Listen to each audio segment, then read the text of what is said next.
Kurumjari. Northeast Window TV na sandokchariba news analysis miyeng tabiri papum na mapu ahame makada taram nokchari. Ngasi ifal da phone kiba maruiba pouches singda karikaram maruiba headlines sing yauribagi habidu khanane na bagi damakta aikugi studio sa lengsinduna laibiriba expert panelist ase miyam tungtung saktakjage mingwena panjarabda oza saugrapam bubol political analyst. Ojabu ahame makada Northeast Window gi maikedi ojabu taram nokchari ja.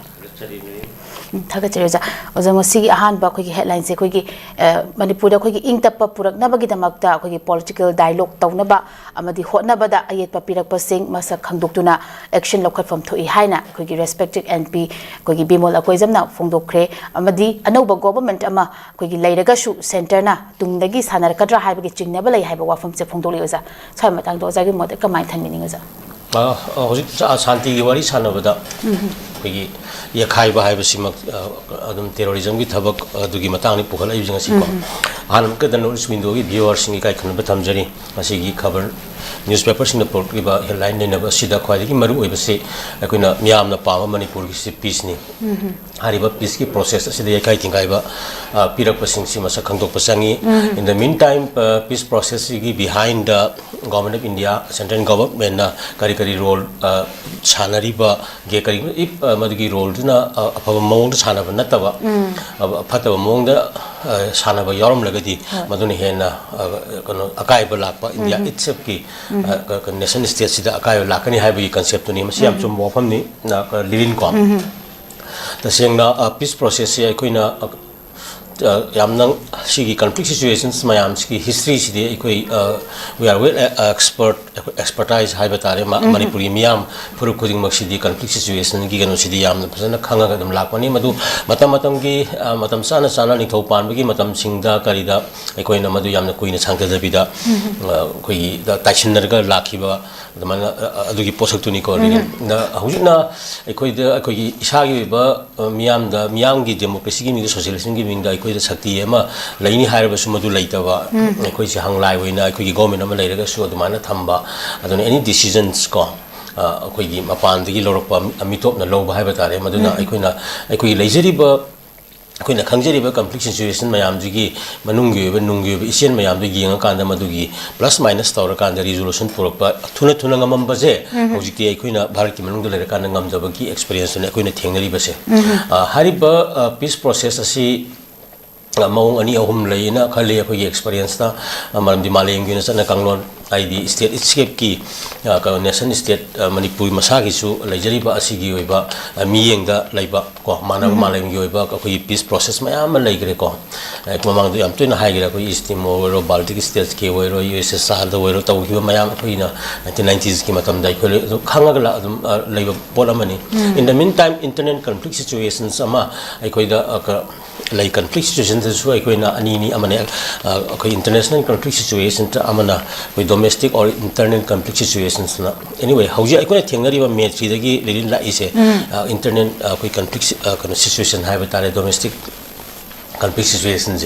amasigi posi ju aikoina nation state 33 adidagi asum semakpa then early state constitution 11th century da lakiba and then mathaki of state formation 19th century da pana aikoina lotion giwan ningthau ko ani hongi matam da sigi lakpa matam da sumesi akoi thengna ki hojik ki leiba asina ayamba khusem gi oiba akoi conflict situation ama thokpagi mawong duni asigi political situation ama aikoina yam tuina thengnare even handak ki ngasi ngarang government semiba asida bogda aikoida akai central akai jaga haibitare valley gi jaga asida chief minister ka thamaka and northern deputy CM and southern deputy CM ga sar tawraga mami adum tabak asai gi sector ahum thokpagi region ahum thokakanda Kashmir tawge form laga du panthangari ga tawba asigi mayam sing asi akoina adum khanga ga thengaduna lai still masigi mawng satharakani ko in the meantime peace aji Manipur je mi yam ponte phuruk masing yam jabai wani akoi lakuntra maturi thui katani ko aduga atopa district amagi asoba kan state amagi kenone hen bani adum puto si laksan dribaji ta sing laksan lo yan laksan da bagi kanoma yam sauna koina khange aduna proxy war gi kanoko pukal eje ko maram aduna hariba peace process LIRIL aikoina thamoi singna tawdaba hena escalate to honba hena chawtho kanda hairiba kano mayam se even se maitei ga kano ga kahim na tabada mamangda saunaba leitraga se maitei ga kano ga gi zinkuki gi marakta me 3 dagi oiba kano ma sagat le mai pale hoji ki matangda amuk naga kuki sin gi kangu jingjiga kugi tangkun ko nagari conflict ama amuk sem kat le samai tawdana noi machine ji pa ya ne dre adi khaidu ji ga ne tawbu khopa ya bagi ground ma sem galak na bagi lambi ga je thiba ma le ba thawai na ko na khoi gi noi machine ji di naga ko ki ju 1992 dagi 97 mu khana re ingda na gare phare adi hoji na 93 da khara amuk valley gi ko khara tho e 90 ga hoji 2000 kanada 23 ki me thidagi am kano to holle kana haibagi kano ga maitai ga kana kuki am tawre den kana ngarang na hanagi am na kuki tawre aduna tin nei se ahum tho kano ki kano jilai min so ya dong mandre ga hara kan madu yum pham wor kan ga sai gi magi tapal union territory bu waro autonomous council bu waro madu semna bagi kano ground am semgat pa male haibani da masi kano ko yengchen ba sangi masi yaroi haibani hari posini ga sai gi mp kano na hari iba masi gi policy kundang thangjala adi India itsepo kana solakani haibani mamdi moigum bagi status da lap India da leiriba kaya no wa nga talakaduriba demand mayam je adudi hariba union territory daga autonomous council pibe ya yana khallaga kana hum thoktori ba sector hum thoktori ba adugi modern ya India je lising maset thugai bagi kaino khak la ya haibani da India kai nei maram oi haibaduni maram masi tawroidabani tohoidabani Manipur is something exceptional from other states. It was not created by the Constitution of India. It was established for in the last 5,000 years and within the Constitution of India, the 1949 controversial merger agreement or annexation ni ga hari se sigi matung dagi dia koi sum India constitution malung dari established tawni aina khanga dawni it is reflected in the even North City Organization Act ki 1971 amni yauraga masai constitution yaujabani India constitution first schedule yaubani akana Manipur the territorial Manipur ko just before the commencement of this constitution as if it were administered as chief convenience province ga na adu constitution one ga yauraga Manipur ki territory kanu che boundary defined or lakni si yenga kanda ko heta atopa to pan ya ba ko merger gi agreement lai ni stand to ni ko si myam che thamge aduna hariba wahai ro yam sum wahai ni Manipur ke dong su chuga na seloi da bani Manipur kai ba India kai ba sa mana gani India madu gi kanu thengna gani catastrophe thengna gani si ko mazama ko gi mathang asna ko gi litan gi irang asinga sin taruk ni janba numita so khogi ahenba security force kya loina na curfew thingba leiba marak asida so khogi yum ahum mai thak khibaga loina na amuksu nomai kapagi thodok su thok eoja mase khogi kanglup ani gi irang asigi loshinbagi matang joja sa matang se joja wi mod kamaina thambe ya Ledin akoi da yama singna bang phawri se kari ma thodo ma thokka matam da sini naw sing gi community gi marak ta kanom thokan da hetta madu ida kanom to politicization tawshan ba aduga kari gum akoi phuruk ke bal lana to thokna ba na ba gi mami ma ta ba se aduga leijeri ba akoi state ki kana home gi makha da ka land home ministry of India gi makha da ma gi internet situation yam sing si da leiri ba violence na karana sumino karana lali no khanga kanda madu khudak ka detect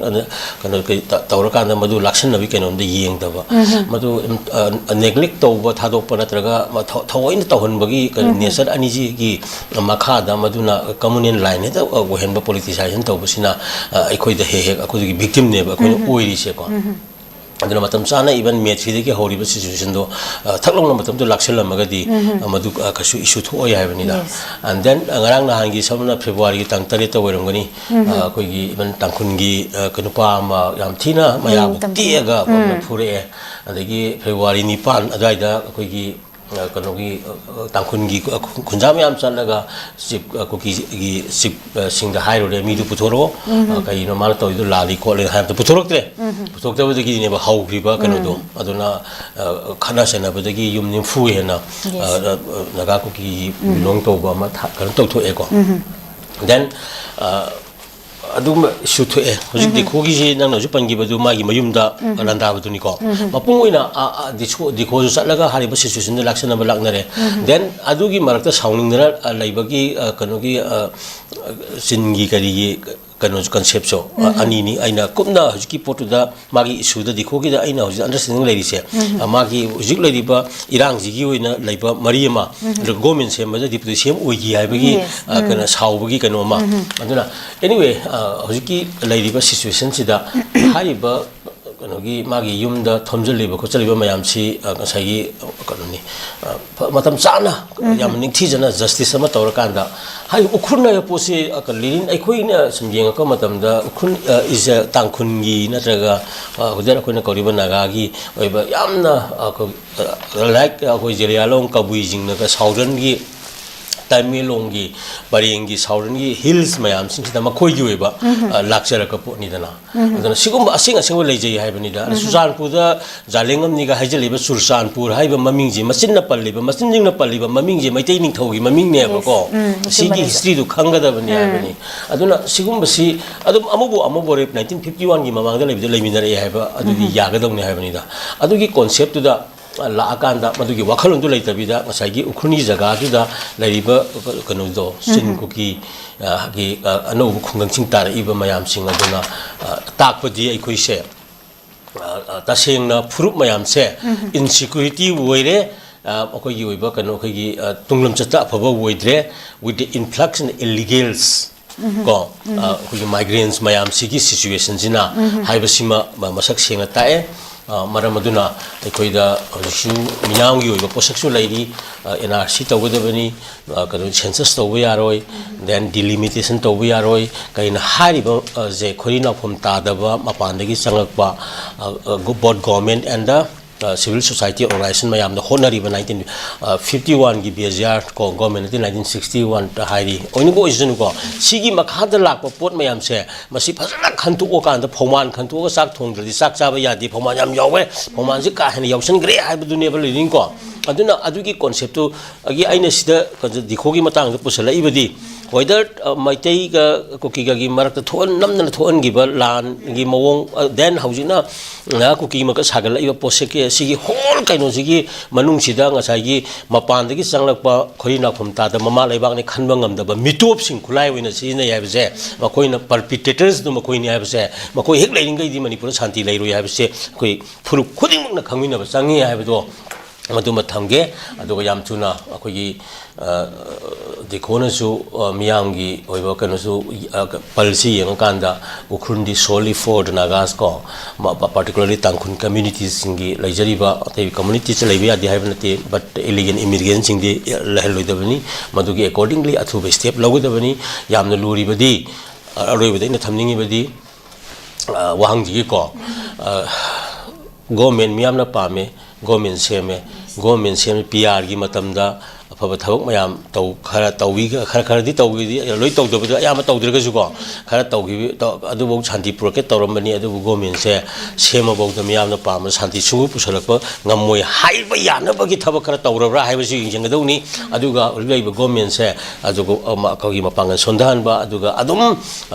lang da thuan na ba gi oi ba lalong sing ju yaw bra hai ba se masi yeng ga da bani miyam gi government tu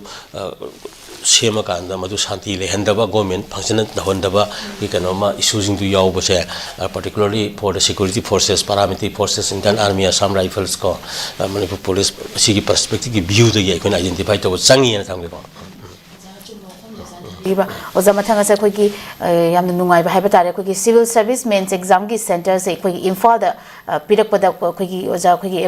respected Ininto Habataris and Ajabana, quick PMU, Tagat Fundokre. Masi was a Masida quick experiencing now, quick Masi, a Joba Kudung Java, Amani, Hybrid, Su, Hyman Batolo, Habagiwa from Neza, Samatanga was a good more Funduk. Really, Yamna Nueva Power Money, Australia in the Agi system, Nasangi,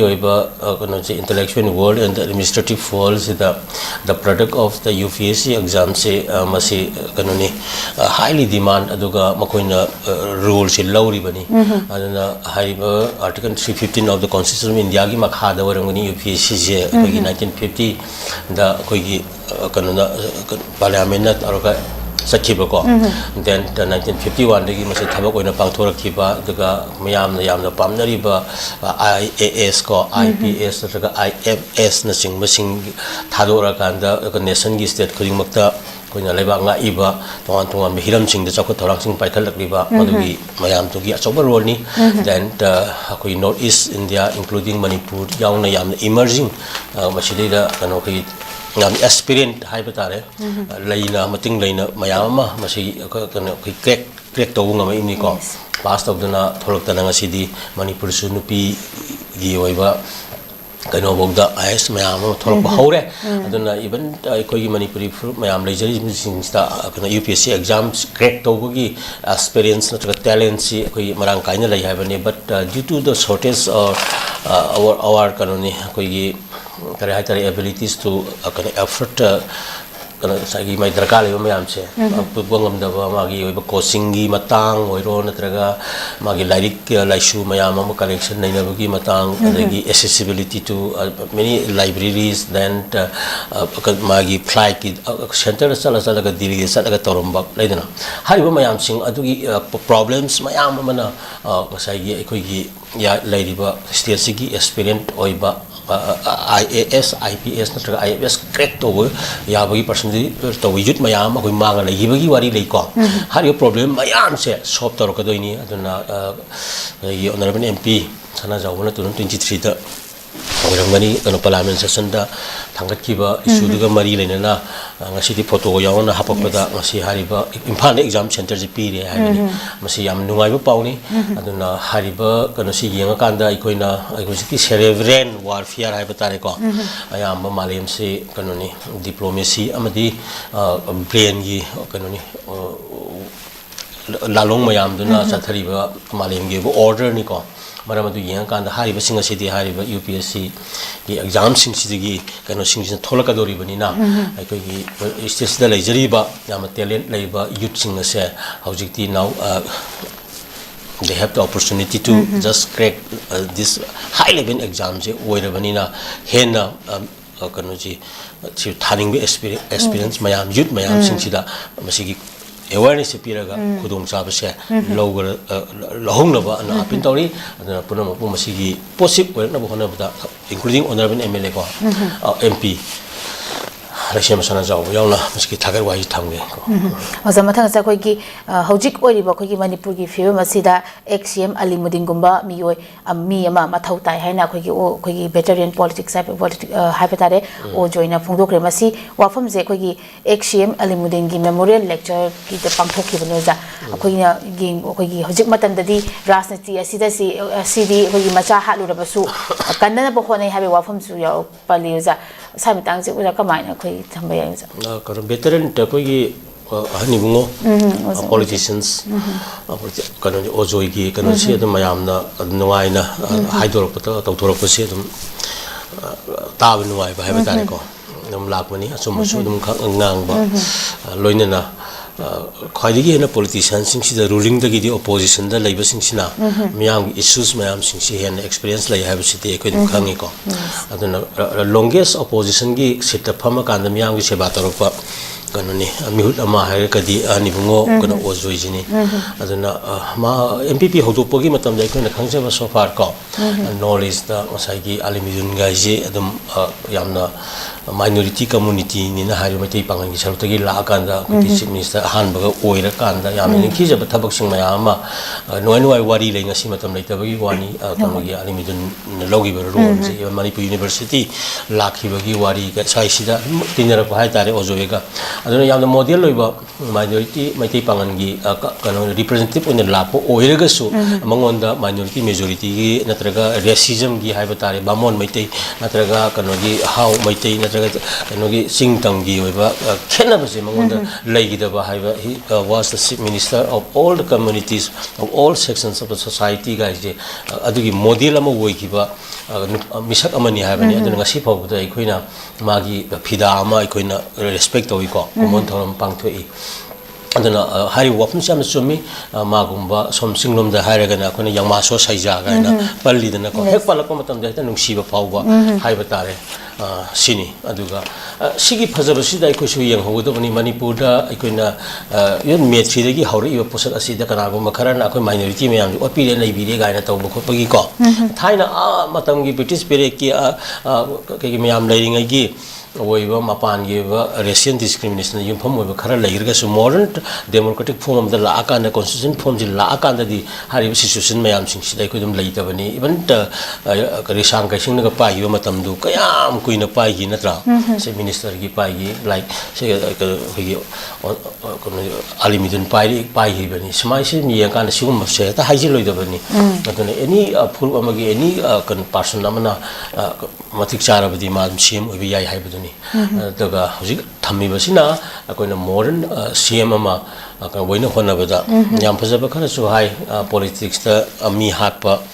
mi je dum kangkhat pagi wakhalon bogla egai si athrai magi background history ken dum laina ngang su oirang bani asumba khara lai hojikti power hai ba posi phangna hona ba mtangda at all cost hai bani what the 𝐍𝐄𝐖𝐒 kana people jina tawri base aga mai lon da haraka adui ju oido koi gi dum lala ba ju adui ju haira kan da koi di si phangde ba yaroi haira kan da kana violence natraga irang si lep khrabadi makoi demand su mangrani maram di demand maram chaga natabani na moina semjal liba concocted history moina haijil liba toksil liba mayam sing adu gi history ken background mayam tapna malem gi akhang hai ko intellectuals authorities mayam gi concern da lakwa matam da di madu gi kan authentic oirak tawa mayam sing adu na moi demand mangar adu na violence sum tora kan da violence is the only means to kanoni security ar kanoni demand hai batare masi ekoi khangbam changi aduna hari violence adum thokani adum hai hangsi su adum tholakani moi di maram hek irang si leitraga di moi ji phangaroi hai ba irang lei ji kai gino separate demand natraga unity tanbi ni hai ba aduna shanti ji hek leigra ba moi demand je adum mangrane ba maram di shanti ga moi gi demand ga leimina ba yade ba shanti ya di asumba la akanda niyom da la akanda magi lasting shanti lai toine ba aduga madugi kana shanti di la kama tam da so violence ki mafam leite shanti da adi terrorism ki mafam leite shanti da genocide ki mafam leite shanti da ko maram da shanti bu la abadi moi gi we ba demand si di genocide terrorism aduga masai human rights violations in all forms discriminations ko mayam di yumpham oibani na shanti bula adi moi gi demand ji phangoi dongni na adunga shanti laktana ba hona ba is the only means ne moi phangdui je se ekoi na section kudi ma ki miyam na koi i manipur miyam na legi authorities concern and cs sosung nam ji khangwi na ga dong ne smai thamgi ko oza masi koi lo shalakpada koi gi lakliba koi gi chaliba hoji february se koi gi class 10 amasung 11 12 exam sining thina pangthuk mina si haina ki all manipur recognized private school ki welfare association na pawmising una bada phungdo ki baneza masi khoi gi kahen khoi examination center singi oina khoi gi oc adegi so amadi invigilator sing asu khoi gi niyam chumna haiba tare oza masi khoi gi mamang ga su mayam thokre khoi gi ha question exam numita question leak oiba then degi satra sing su unfairness mayam season aba mayam su yauri oza sigum base thingna bagi damakta khoi gi ayar pam laitana phajana khoi gi ningthina exam se pangthuk mina si haiba gi wafam Lenin aroibagi question khunayamagi sakhotpagi oiba fidasi education haiba siniko adana education haiba posidi even China Japan daduga even US malem gi sakholiba laiba mayam se amagi educational reformation and magi mahi masing tambagi pochi da yumpham oibani aduna kana khoi su NEP 2020 leidana new education policy chanaba hawribani in the meantime khoi aya matam da national perspective the yang matam da regional perspective se koi da dum hor ga leiba adu particularly regional perspective se da amso state sing usually masa masa gi nar culture gi historical background culture and traditional backgrounds mayam da yampham ora ka matam da education se gi adjust to ngam da khotba mayam ma thopasina koi da awa mayam la ibani aduna akoi gi education sina akoi gi society si bu kaya yamna care lori bagi haiba si question ni aduna exam matam chana to ba exam ni tawwa mayam siti adum afaba yana pauchen ni tawbadabani tawbadadi hojiti exam pawda larik puthoga iba yarani gaina pawda hairakpa yabagi lakadore haibagi kano bu leiri ko akoina yengi se textbook tagi sinba bhoba natraga sindaba oiro selena khala bawda pot clear oibra klaidana kaina khangba ngambagi adugi system bugla abani yaragadi pur open oitho kanda reasoning the yumpham knowledge the base tawba kaya khangba the yumpham oirakoni na aduna karim kan da khun right ta matam da school college dam tak pada adaga yauram ni textbook recommendation to boda my composition right 5 plants growing around your house kaina nangi akoi bada ho pambi manga gi ming iu ha kan kesuna betana palm ga ni isalam da full mark phang yauram ni da ko full mark phangi di kai gi textbook te ni ha na textbook tu mi ka kari no ha ji akoi bada bo khoi bu yubi pambi agi mayam jibu palm nunga kasi akoi ko da hobra ne na tai khang kan holam da ba adu ka kai no ka da big fun mark pi no ja hang kan da textbook tu yauram ba textbook iri tu na samudra khongbangi writer mana e le ram ba adu ta di kana na sumino kana la la no sine ba last loisan la igadi ai isana ai gi education hare ga di ai akoi bu ji khang ga dong ne ba aduna kana akoi gi isa khang ga dong ni isa gi khang ba da ai gi yumlong kai ro na ba khang ga da ba ni yumlong kai ro na ba gi sanna kanglon adi ni ti ni yom ko thodo wa thok mayam gi kana khang ga da ba ni customary law ga lai ri ba lai dana ka duna akoi traditional knowledge ga lai ri je hanta ki kana da wetlands ta ka pire ba sigi concept si care law ga da ba ni aduga akoi gi oiba kare hai tare unity integrity of pluralistic society ki concept mayam je akoi law ga da ba ni fruit mayam gi accommodation lai ga da ba ni adagi akoi de he even hojik ki aina pami se anyway in NEP da kana yaubra sini da manipur na north region si da lisang sin na akoi complex situation de la complex situation la di what is the complex situation chu phajan nei na ba gi chapter sina kara di yauge ba communal harmony na adi manung da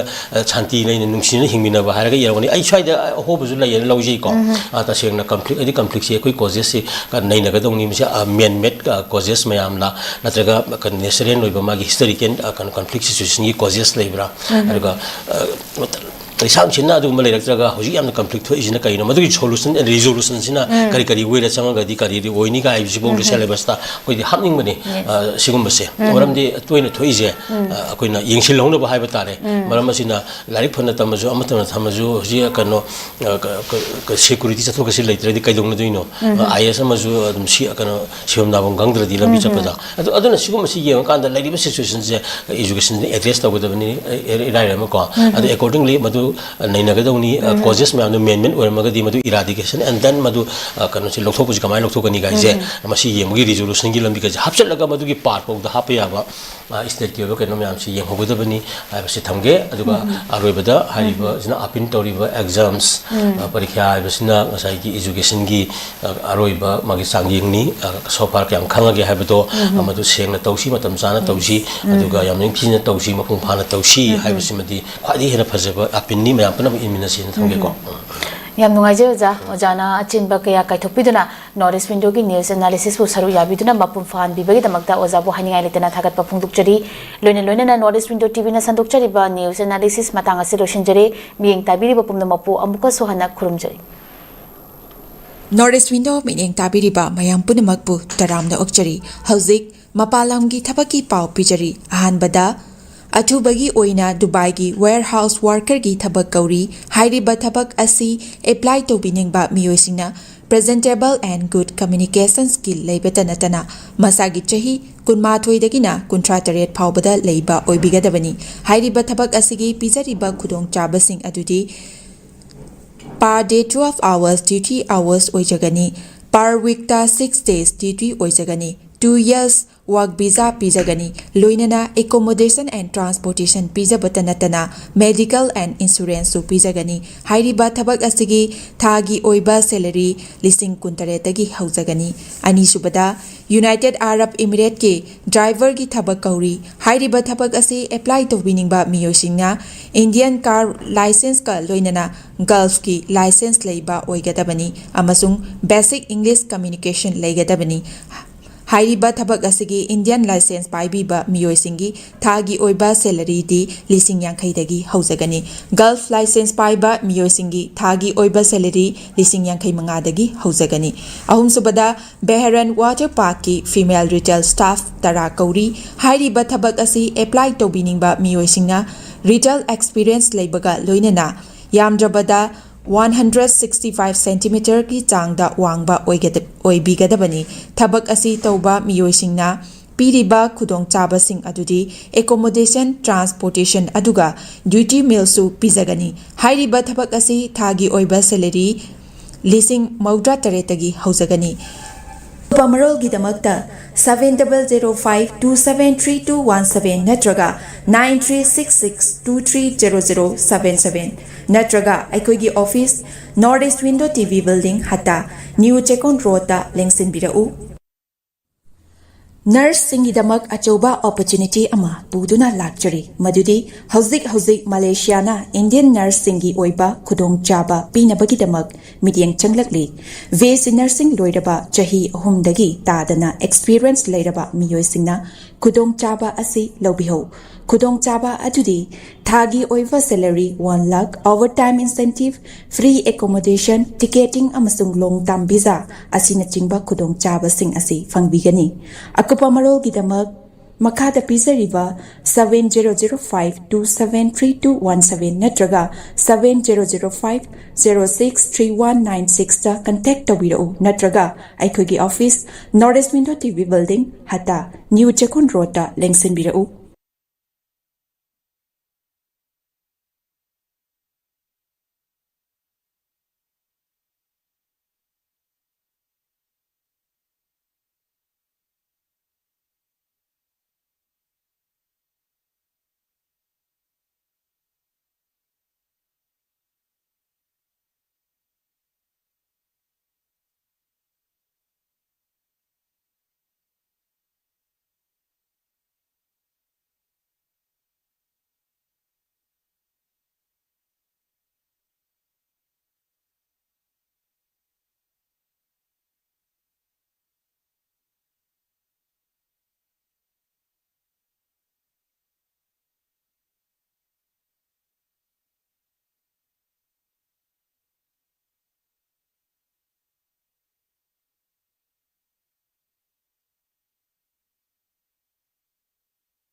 हक्चांग fun थमगे हाइरबदी इरमदा मसिमक्तदा लैबा ख्वाइदगी फरबा hospital सिंगी मनुंगदा अमा ओइरिबा Babina hospital लैजरी मफम असिदा थाजबा यारबा अमदी cell यामना चंगदना speciality कुनहेनबदा अना लायेंगबगी खुदोंग चाबा पिजरी paediatrics cardiology cosmetic surgery अमदी speciality मखल मखा कयादा अखोगी स्पेशलिस्ट सिंगना मरिक चुमना थवाई हक्चांग यावना लायेंगजरी अदुना स्टेट वांगमदा अमु करिगी चटलुगनी अखोगी मणिपुरदसु हौजिक्ति अवांगबा थाकी हेल्थ केयर फंगलबदा मतम मांगन बिरगनु सेल हेन तिंगन बिरगनु अखोगी स्पेशलिस्ट सिंगदगी मालेमगी अफबा थाकी लायेंग पताप युमफम ओइबा सर्विस लोबियु बबिना हॉस्पिटल वे hope meets compassion अकुपा मरोलगिदमक Babina hospital सजीवा jail road खाबई सोई इम्फाल ईस्ट लेंगसिन बिरउ नत्रगा अखोगी फोन नंबर 6909390666 ता कॉल तौबिरउ हक्चांग फन थमगे हाइरबदी इरमदा मसिमक्तदा लैबा ख्वाइदगी फरबा हॉस्पिटल सिंगी मनुंगदा अमा ओइरिबा बबिना हॉस्पिटल लैजरी मफम असिदा थाजबा यारबा अमदी सेल यामना चंगदना स्पेशलिटी कुनहेनबदा अना